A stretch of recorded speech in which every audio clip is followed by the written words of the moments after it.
tetap itu semua kembali ke kita masing-masing gitu. Kita nggak perlu kok memenuhi semua ekspektasi dari orang lain. Demi konten kita harus melakukan ini, padahal mungkin kita sendiri nggak sejahtera.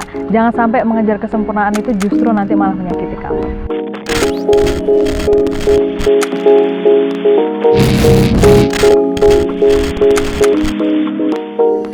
Pernah nggak kamu punya temen yang mungkin di luar kelihatan bahagia banget, atau mungkin ya ketawa-ketawa kayak nggak ada yang terjadi dalam hidupnya, tapi sebenarnya ketika dia sendiri mungkin dia sedang benar-benar kesepian atau merasakan sakit hati dan lain-lain. Nah, ternyata ada istilahnya loh, itu namanya dark syndrome. Istilah itu terinspirasi dari bebek yang lagi berenang. Kalau kita lihat ya, bebek di permukaan kalau pas lagi renang kan kelihatan santai aja ya, diem-diem.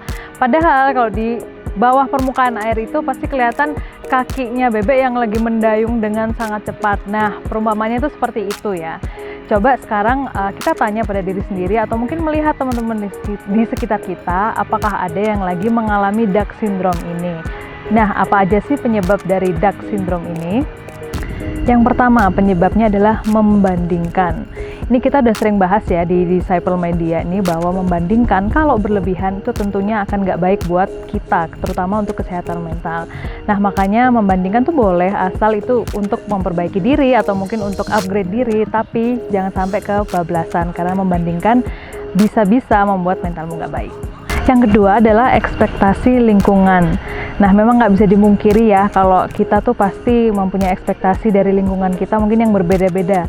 Dari keluarga berekspektasi kita harus gimana, mungkin dari teman juga, atau mungkin dari kerjaan dan lain-lain.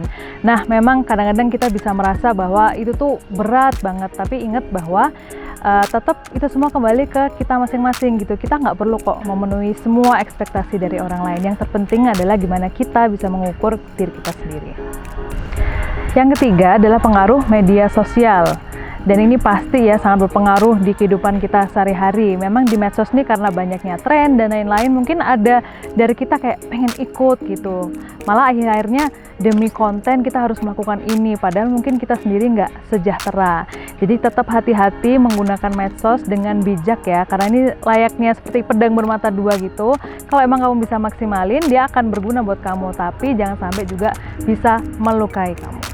Yang keempat adalah perfeksionis ya. Orang-orang yang perfeksionis ini selalu mengejar kesempurnaan, padahal mungkin tidak ada ya yang sempurna di dunia ini. Nah, kamu harus hati-hati juga. Kalau hanya berfokus pada mengejar semuanya harus perfect, malah kita sendiri yang selalu merasa kurang, selalu merasa gagal. Jadi jangan sampai mengejar kesempurnaan itu justru nanti malah menyakiti kamu. Penyebab kelima adalah merasa sendiri. Nah, sering nggak sih teman-teman merasa sendiri karena mungkin segala rasa sakit hati atau kecewa itu dipendam sendiri. Nah, teman-teman harus ingat juga bahwa kita tuh sebenarnya it's okay kok kalau misalnya kita meminta pertolongan dari orang lain. Mungkin kalau udah kamu merasa sendiri banget, bisalah cerita ke teman-teman atau mungkin keluarga atau seseorang yang kamu percayai. Jangan sampai rasa kesepian ini berlarut-larut, malah nanti jadinya itu tadi dark syndrome. Nah, itu dia 5 hal mungkin dari banyak hal lain yang menyebabkan dark syndrome. Coba teman-teman bisa berhenti sejenak dan menanyakan, nah apakah kamu sedang baik-baik saja?